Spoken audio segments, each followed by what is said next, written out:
పట్టభద్రుల ఎమ్మెల్సీ ఎన్నికలకు సంబంధించి ఓటర్ల నమోదు ప్రక్రియను ఈ నెల 5 వరకు ఎలక్షన్ కమిషన్ పొడిగించిందని, ఇంకా నమోదు చేయించుకోకుండా పట్టభద్రులు ఎవరైనా ఉంటే వెంటనే నమోదు చేయించుకోవాలని టీడీపీ రాష్ట్ర అధికార ప్రతినిధి పిఠాపురం మాజీ ఎమ్మెల్యే వర్మ విజ్ఞప్తి చేశారు. పిఠాపురం పట్టణం మహారాజకోట ఆవరణలో గల తెలుగుదేశం పార్టీ కార్యాలయంలో పార్టీ నాయకులతో కలిసి మాజీ ఎమ్మెల్యే వర్మ మీడియాతో మాట్లాడుతూ ఉభయ గోదావరి జిల్లాల పట్టభద్రుల ఎమ్మెల్సీగా కూటమి అభ్యర్థిగా పోటీ చేసిన పేరబత్తుల రాజశేఖర్ కు విజ్ఞులైన పట్టభద్రులు తమ మొదటి ప్రాధాన్యత ఓటును వేసి గెలిపించుకోవాలని కోరారు.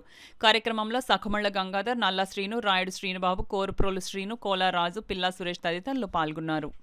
గ్రాడ్యుయేట్స్ ఎవరైతే ఉంటారో పిఠాపురం నియోజకవర్గంలో వారందరూ కూడా ఓటు నమోదు చేసుకోవడానికి 5వ తారీఖు వరకు కూడా అవకాశం ఇచ్చారు. కాబట్టి సంబంధిత ఆఫీసుల్లో ఎవరైతే నమోదు చేసుకోలేదో వారందరూ కూడా పట్టభద్రుల ఎలక్షన్ సంబంధించి గ్రాడ్యుయేట్స్ ఓటు నమోదు చేసుకుని ఓటు వేయవలసిందిగా విజ్ఞప్తి చేస్తారు.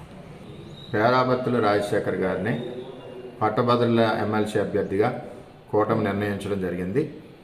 మరి ఉమ్మడి తూర్పుగోదావరి జిల్లా, పశ్చిమ గోదావరి జిల్లాకు సంబంధించి అంచేత కూటమి అభ్యర్థి పేరాబత్తుల రాజశేఖర్ గారికి ప్రతి ఒక్క గ్రాడ్యుయేటు మొదటి ఓటు ఆయనకి వేయవలసిందిగా ప్రార్థిస్తున్నాం.